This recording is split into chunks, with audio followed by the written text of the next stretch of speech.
generations, the struggle of Indigenous peoples of Turtle Island against the settler colonial state of Canada has been predominantly spoken of as an event of the past. This was demonstrated recently as thousands of unmarked graves were uncovered at residential schools. Official statements and the media promptly framed it as a dark chapter in Canadians' history. And yet, with thousands of missing and murdered Indigenous women, girls, and Two-Spirit people, the attacks on Wet'suwet'en land defenders, the permanent injunction at 1492 Landback Lane, and a landfill that still hasn't been searched. We are all witness to the fact that colonial violence is alive and well. As such, this land acknowledgement is not only to remember the past, but to also affirm the present reality of Canadian colonialism. We currently stand on traditional territories of the Huron-Wendat, the Anishinaabe, the Chippewa, the Haudenosaunee, and the Mississaugas of the Credit First Nation, and is now home to many diverse Indigenous communities. This land is governed by the Dish with One Spoon Wampun and the Two Road Wampun. And in spirit, we must come together to care for the future of land and the future of the people. Thank you. Thank you. Back in August of 2017, during the previous iteration of Hamilton's LRT project, residents, unions, not-for-profits, and transit riders came together to demand that the City of Hamilton Council and that the HSR would be responsible for the operation and maintenance of the new projects, which would see a light rail line constructed on our busiest transit corridor. Back then, over 6,400 Hamiltonians signed a petition demanding that operation and maintenance be kept under local control. That new transit line be fully integrated with our city's transit service. We won. City Council voted to request that Hamilton be responsible for the operation and maintenance of the project. However, in 2019, the Ford government canceled that project. Fast forward to 2021, the City of Hamilton and the Province of Ontario, along with Metrolinx, signed a Memorandum of Understanding. In that MOU, it's clearly stated that the federal government and province would pay 100% of the capital costs for the project to build the system as well as cover the life cycle cost. Hamilton residents would be responsible for paying all of the operation and maintenance of the system. Our tax dollars and fare revenue would be used to pay. However, who was responsible for the operation and maintenance of the system was not specified in that MOU. Today, staff will present 4 options to the Hamilton LRT subcommittee. Those 4 options lay out the choices for the City of Hamilton to privatize operations, privatize some of the operations, or keep operations within the City of Hamilton. None of those options include maintenance of the system. With a system outside of the oversight and control of our elected leaders, who will Hamilton voters turn to with issues around scheduling, repair, upkeep, maintenance, poor customer service, fare enforcement, station upkeep? Can we really count on an unelected private consortium that puts profit before people to deliver the good service and safety? The operation and maintenance of the LRT belongs in public domain. It has been for generations since privatized transit failed in our city. Hamiltonians deserve safe, reliable, affordable, and accessible public transit. We know firsthand from examples in Ottawa and Toronto that the use of public-private partnerships in the delivery of public services never works. Our coalition stands here today to demand that our elected leaders push for complete control over both the operation and maintenance of the system. I'm now going to call on Brian. Oh, there.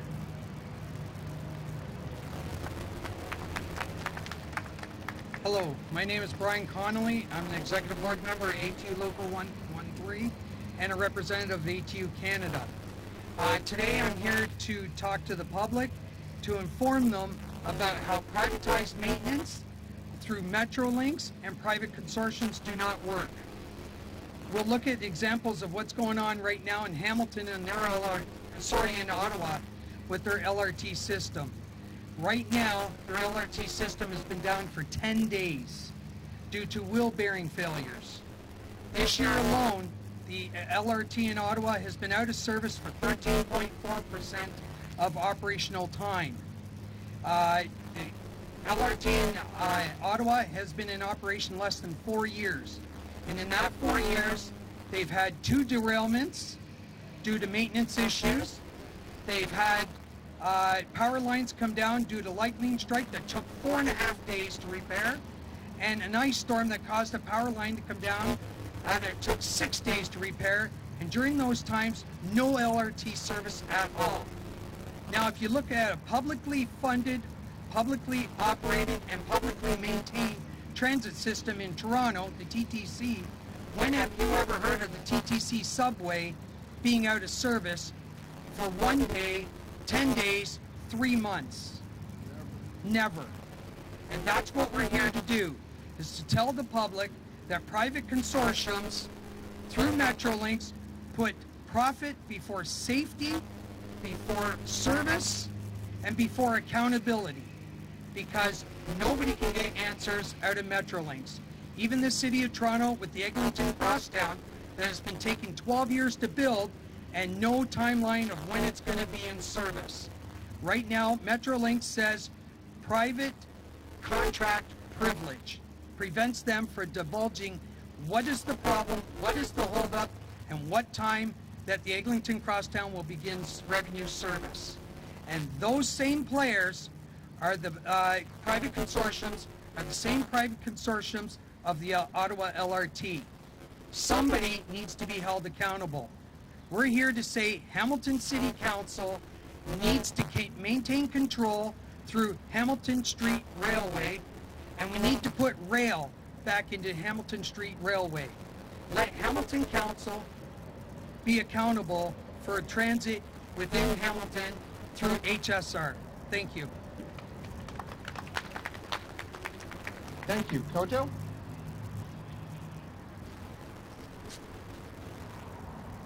Hello. So, my name is Kojo Damte. I'm one of the board members of Environment Hamilton. Interim executive director couldn't make it today. I'm joined by another board member. So, Environment Hamilton has been a long-time advocate for building higher order public transit in the city of Hamilton to achieve environmental, economic, and social goals that will benefit residents of our city and help achieve a sustainable future.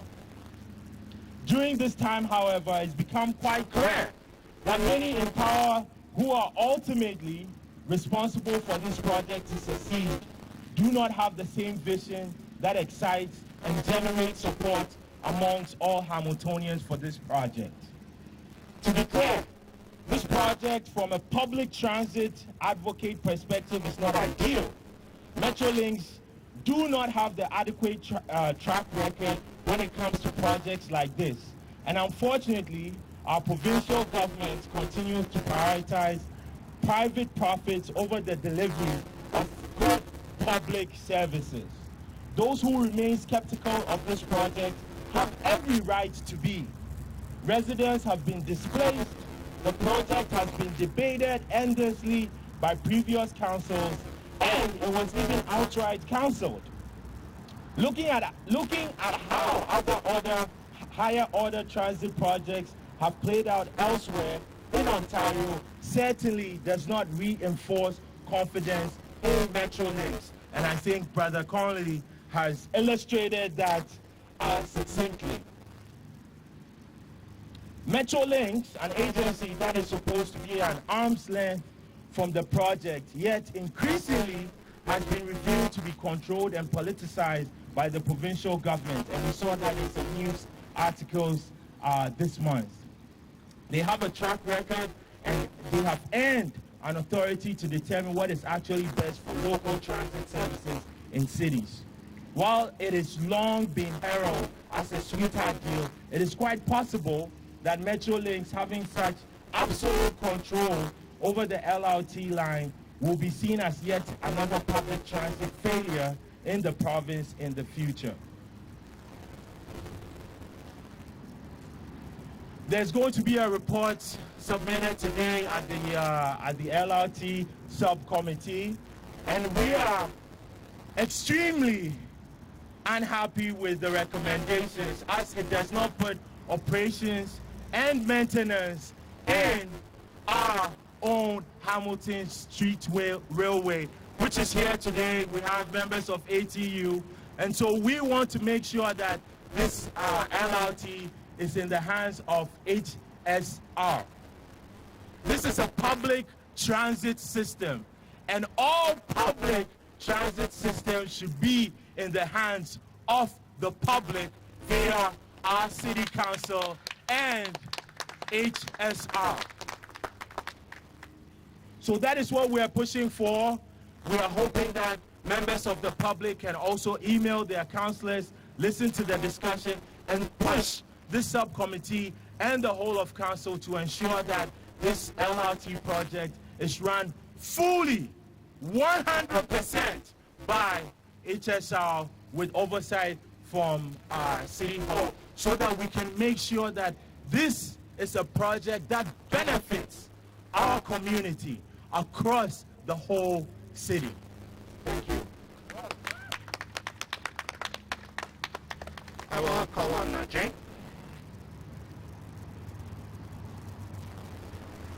Good morning, Jay Hunter, QP 5167 President, representing the City of Hamilton inside and outside workers. I think everybody knows it's vitally important to keep our public services in our hands and have our workers doing it. I don't think we have to think back too far to remember what happened with the water. Our water was contracted out, the costs went through the roof, and we brought it back in-house. Council made a good decision to bring it back. I don't want us to have to tell council, we told you so. Thank you. Kubra?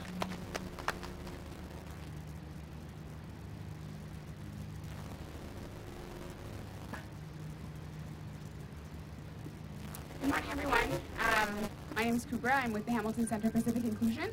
I won't reiterate what my colleagues have already mentioned, but I think it's really important to put an emphasis on the fact that, as a city, we've never done transit privately. We've always made this public. The HSR has always done their job publicly. It's always been through the city of Hamilton. So to think that the LRT project would come and be the exception, to me, I think is quite absurd, especially since who are we accountable to? Who is the city accountable to? Who is Metrolinx accountable to? City councilors are elected by members of the public. And of course, when there will be issues with the LRT, because there will be issues with the LRT, who are we to go to express those concerns? And are these people actually supposed to listen? Or do they actually have the mandate to listen and make change? And I think that's one of my biggest concerns. But also, when thinking about who we are as a city, here in Hamilton, there are so many vibrant pockets of communities. We always have new communities, new members joining the city as well. And, to think that a city like Hamilton, where there is a newcomer population, there are many folks with some ropes to get around in Hamilton, a transit system separate from the HSR would just, I would think, cause more barriers and make transit less accessible to Hamiltonians, because if operations or maintenance looks different, how do we understand, when we're getting from the HSR to the LRT, if signage is different, if stops are different, and if the information that we're getting is not being disseminated by the same people, what do we do? And when we consider the barriers that folks face, especially as newcomers, especially as new English learners or disabled folks in Hamilton as well, are we considering these people when we are making these decisions on who is supposed to maintain and operate the LRT? So there is a mandate that the city responds to the needs of community members. Community has never expressed any desire for the LRT to be privately owned and maintained and operated. And so I think that we should take that into account and listen to all the folks in our community who are making it very, very clear that we want the Hamilton LRT to be operated in-house by the HSR so that we are responding to the needs of Hamiltonians promptly and adequately, and there are people to be held accountable when that needs to be the case. So if we're going to make something in Hamilton, we should do it by and for Hamiltonians as well. Thank you, everyone. I'm going to call on Anthony.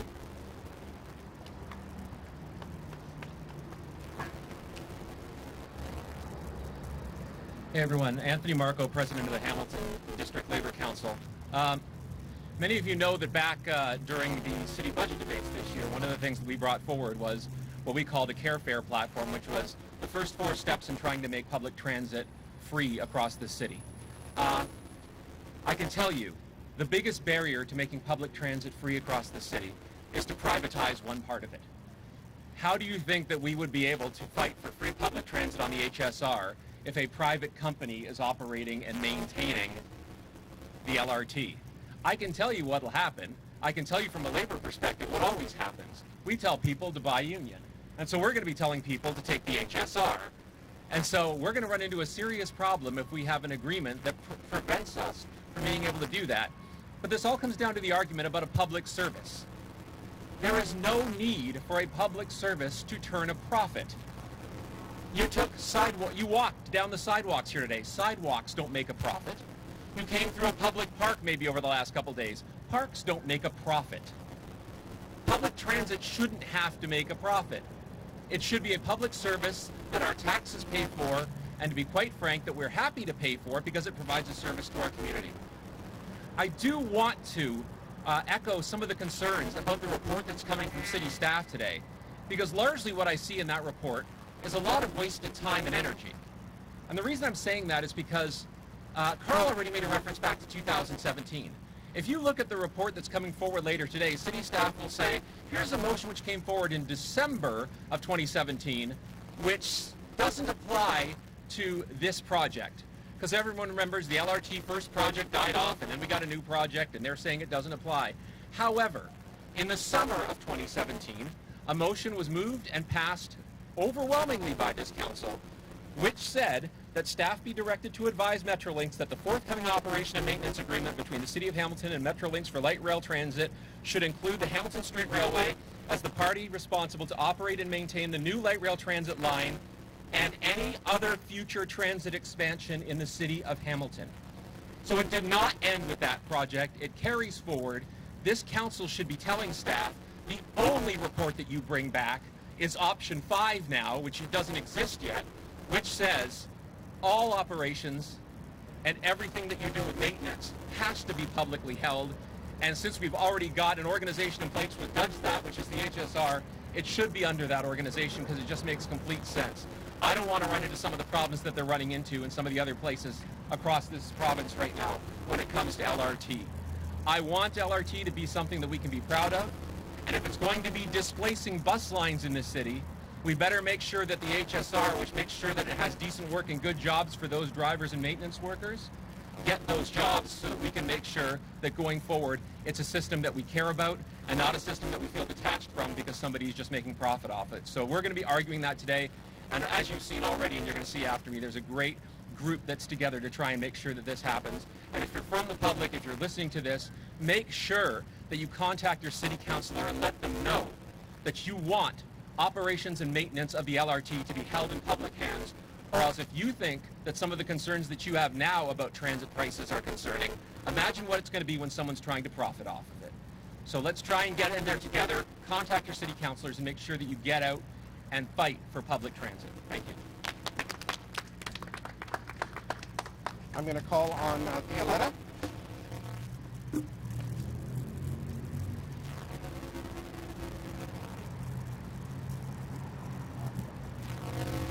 Good morning, esteemed Hamiltonians, public transit supporters, and friends. My name is Violetta Nikolskaya, and I serve as Director of Inclusion and Engagement at YWCA Hamilton. Today, YWCA Hamilton stands as a grateful supporter of the Keep Transit Public Coalition of Hamilton and all of the work of the folks around me. It's clear that we're all gathered here to impress upon the decision makers the critical importance of keeping transit and its full operations and maintenance public and entrusted in the capable hands of the Hamilton Street Railway. I'm also personally here to remind you to not forget the equity, diversity, and inclusion framework that this council has committed to, and the pivotal role that it plays in the decisions that we hope that they will make. An EDI framework would raise several major concerns about the privatization of public assets, which includes the maintenance of our transit system. Over the last 6 years, the folks around me and who have stood and will stand at this mic have been working tirelessly, advocating for and reflecting the desires of our community. They've been working relentlessly to preserve the essence of public transit, a system that is designed to serve and benefit the people it represents. In their campaigns, they fought vigorously to defend high-quality public transportation in the interest of all Hamiltonians, expose the continued threat of private involvement in and control of public services and assets, and are challenging private-public partnerships that prioritize corporate profits over the well-being of our community. And for that, I'm so dearly grateful. We must acknowledge that transportation choices disproportionately impact marginalized individuals, particularly women and gender diverse individuals. Public transit is our lifeline, connecting us to vital opportunities, education, and essential services. To fulfill the high responsibility of providing equitable transit, it's imperative that that continue to be operated and maintained at the highest standard possible, especially along our busiest corridor. Public transit becomes more responsive to the evolving needs of our community when it remains in the responsibility and accountability of its local operators, a reality that is threatened when any portion of it is privatized. By maintaining public control over transit operations and maintenance, we safeguard a transit system that is sensitive to the needs of all of our residents as opposed to being driven by profits. We gain the flexibility to implement changes swiftly, respond to the concerns, and enhance the overall transit experience. Let us remember that public transit is not just about moving people from one point to another. It's about weaving together the fabric of our community. It fosters a sense of belonging and creates opportunities for all of our residents. By keeping transit public, we lay the foundation for a more inclusive, accessible, and equitable city that we can all be proud to call home. So thank you for lending your attention to this critical matter. Our collective effort and commitment to public transit will undoubtedly lead us towards a brighter and more equitable future for Hamilton. Thank you. Thank you very much. Lastly, I'll call on Eric. I want to thank you all for coming out today. Obviously, it's a hot day, and I want to thank all my community allies for coming out and supporting to keep transit public. My name is Eric Tuck. I'm president of the Amalgamated Transit Union Local 107, representing over 850 of the finest transit professionals that operate, maintain, and administer the Hamilton Street Railway. Together, ATU and the Hamilton Street Railway have built a gold standard brand that has been serving our city with safe, reliable, and efficient transit service for the past 150 years. That history over the years includes the maintenance and operation of street-level railways, streetcars, trolley buses, conventional and articulated buses. We also know that we have a collective agreement which protects our historical rights as a key stakeholder to operate and maintain the transit system in the city of Hamilton, a city which we have helped build for the past century and a quarter. In fact, I would like to remind you that during one of history's worst pandemics, that ATU and HSR members kept our economy going and our city growing. We are here today to put the rails back into the Hamilton Street Railway. We are here to assure the LRT Subcommittee and City Council that the Hamilton Street Railway is the only logical choice to operate and maintain our LRT. Over the years, ATU and HSR have the best track record. We will keep the LRT on track and running. We have seen the results of contracting out to a private vendor like Alstom and what it has done to the City of Ottawa's LRT, with 2 derailments and numerous delays and downtime. We have read the Commissioner's report from William Horrigan, 664-page inquiry report on Ottawa's LRT that clearly outlines the disastrous effects of a design, build, finance, and maintain model. We are here today, and we are saying no to contracting out. We are saying not here in Hamilton. We know there is a better option. That better option is HSR and keeping transit public. We know firsthand what HSR can bring to the table. Historically, we have an outstanding record to deliver on the transit needs of this city. HSR can and will keep our LRT on the tracks and ensure that taxpayers of Hamilton get the best return on their transit investment, as it has done throughout history. And I'm calling on all Hamiltonians, our passengers, their friends, their relatives, and neighbors to come together and to join this fight to ensure that we keep transit public here in Hamilton. Thank you.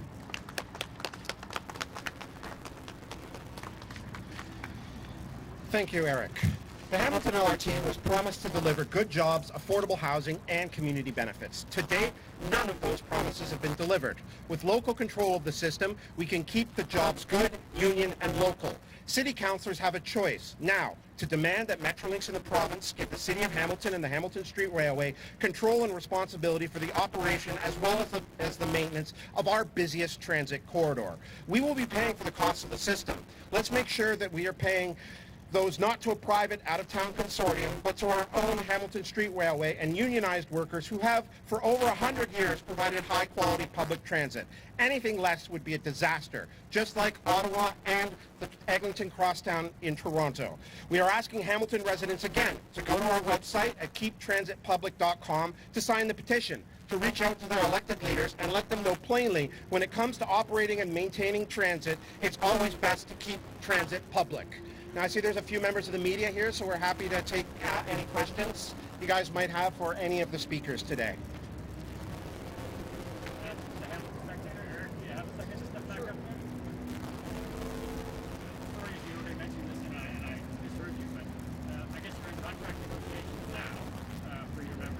Sure.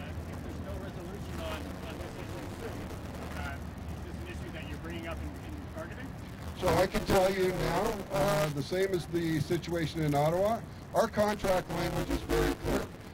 Any conversion of existing service, which this is a conversion of the B line, absolutely must be ATU 107, and as far as we're concerned, it absolutely has to be HSR. Okay, so if they try to sign otherwise, that is, in your view, a breach of the contract? Absolutely, and there will be a cost to that.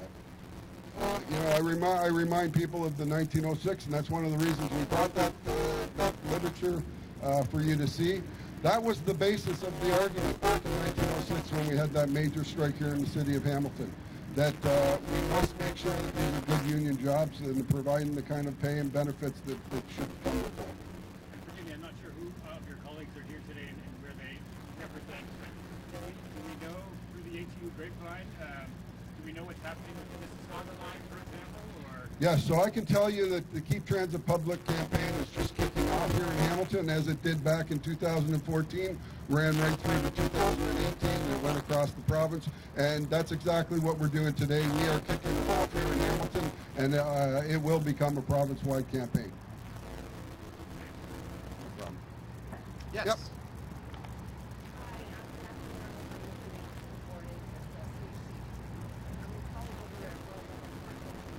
Brian Connolly.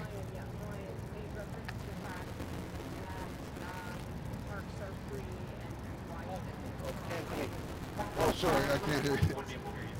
It's Anthony?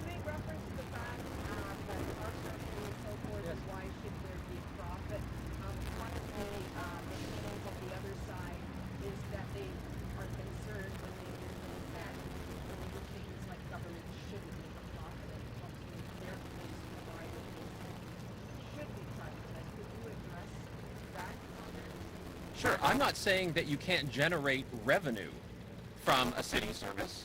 We do generate revenue from city services all the time. Generating revenue and making profit are two completely different things. The city is run not as a profit-making corporation.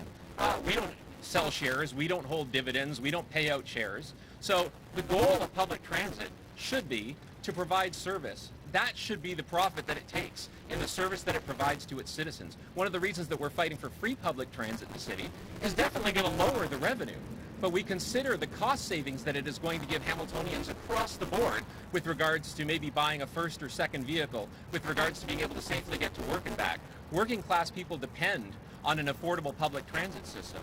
And so we don't view revenue or profit sharing as a value that can be pocketed, taken away, and invested somewhere into a corporation and a bank somewhere. We view revenue and profit, any of that comes from a system, something that gets invested back into a city. And to us, the revenue and profit is the basic use of it. So I'm not saying that there's not user fees for certain things out there, but it should never be in a city to try and generate profit on top of the service that's already being used. One of the things I want to speak to that issue is when we're talking about contracting out the LRT, It really is a conversion of our Beeline service. That Beeline service is a large part of our service that funds the rest of the transit service. So when you're contracting it out, that lost revenue actually isn't going back to expand and improve the service down the road. Contracting out the Beeline is like McDonald's saying we're going to contract out our Big Mac. They would never do it. It's a ridiculous thing to even think about, right?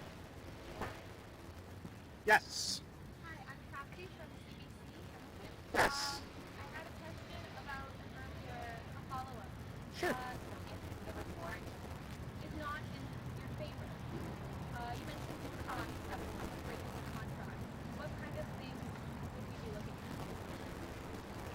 at? I'll start. So the report that's before City Council today that we're here to talk about is a city staff report that only recommends 4 options, from all dealing only with the operation of the line, none of them with the maintenance. Now, as the City of Hamilton in the Memorandum of Understanding, we are all paying for both operation and maintenance as taxpayers for the line once it's finished being constructed.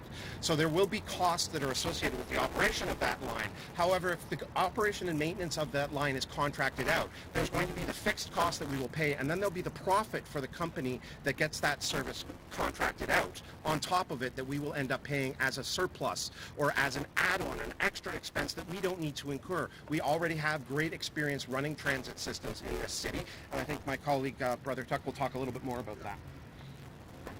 Yeah, so when you talk about the cost of breaking a contract, obviously the cost of breaking a contract brings legal action and great expense with that. But I want to talk about the cost of contracting out and the legal expenses that Ottawa has incurred in fights with their contractors and subcontractors. It's not, when you contract out a service, you're not contracting it out to one company. You're signing a contract with that one company, which often signs subcontracts with 4 or 5 other companies. And then there becomes this great legal battle. And when this legal battle happens, it's ultimately the taxpayers or the users of that service that end up paying the cost. And I want you to remember that. So the cost of privatization actually ends up costing the users of that service much more money. Yeah. Is a strike on the table? Like if So I'm going to tell you, we always bargain to avoid a strike. That is always our main mandate. We never look to go on strike. We look to get, in fact, if you look at the history of HSR, I think we've had maybe, in the 35 years I've been here, 2 strikes, one that lasted 2 weeks and one that lasted 10 weeks. So if you compare that to the 14% or 13% downtime that Ottawa's had in the 7 months of this year, it doesn't compare. And one more thing. Look, taxpayers are already burdened. The privatization is going to cost more. So it's better for, if you want to save taxpayers money, if you want to reduce the cost burden, it's better to work with HSR and let HSR run the thing. If not, right, next year property taxes are going to go high. If this line is contracted, it is going to go higher. And any time the city has to pay any cost, it's on taxpayers. Water is polluted, fine, taxpayers. Composting, not done properly, taxpayers. LRT line, not done properly, taxpayers. So why is it that we are not depending on the expertise and the work and the investment? 100 years of providing Hamilton with public transit, and now we're going to contract that out. What does that say? Look at the buses that are going there, the transit workers that work during the pandemic, that are contributing, that are union workers. By contracting this work out, what are we saying to the HSR and to the transit workers? So this is about investing in transit and cost savings for the taxpayer. Just like to mention, in Ottawa, they pay $5 million per month in maintenance fees to the maintenance contractor for 30 years. It's a 30-year contract. And when you have 13.4% in 2023 of out-of-service time, you're still paying that $5 million a month in maintenance fees. Remember, after 2 derailments within 1 month of each other in August and September of 2021, the Ottawa LRT was down for 3 months, closed. The Transportation Safety Board of Canada actually shut the LRT down. Is this what we want to happen in Hamilton? We say no. We need the citizens of Hamilton to understand and fight for public transit. Anything that is a public service will cost money, but it shouldn't be a profit. The money that is spent should be reinvested back into that service. Thank you. Yes. So if it is privatized, you hold responsible for this mayor at the end of the day, who's holding the last one? So, first off, if the system does become privatized and then the various parts of the LRT, whether that's operation, maintenance, whether that's cleaning, which goes to maybe one subcontractor, the maintenance goes to another subcontractor, the operation and customer service goes to another subcontractor, ultimately they're accountable to no one, and that's the problem. First off, is when you contract out all of the services, there's no one you can call. You can't call the mayor. You can't call your elected leaders because the service is in the hand of a private company. So all the city of Hamilton can do at that point is call up the contractor and be, you're not doing very well, or costly lawsuits because the contractor is perhaps not providing the services. So we're actually calling on City Council to exercise their option. Just give me 1 sec.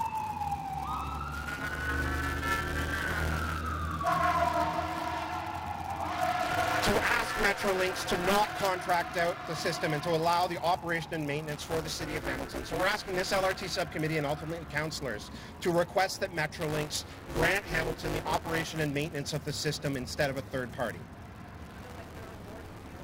We'll see. Ask me at the end of the day. Is there any other questions?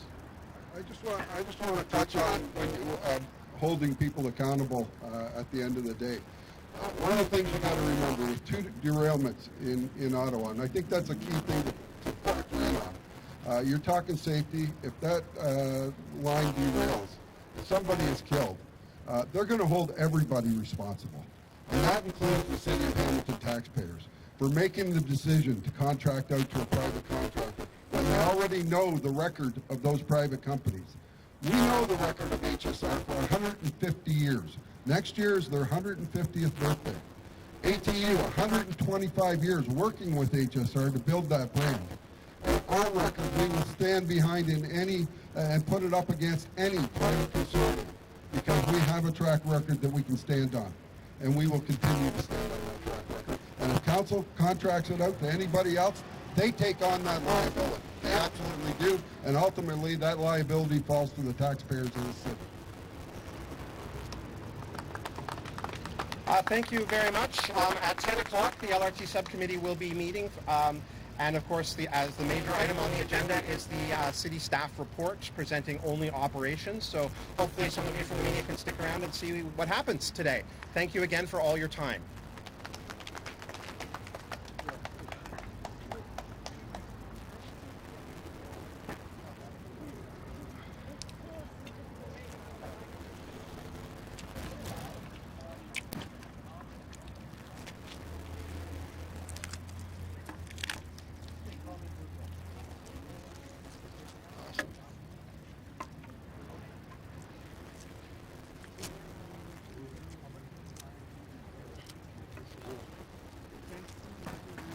Okay, go ahead. Whenever I'm done. Yeah, I'm answering.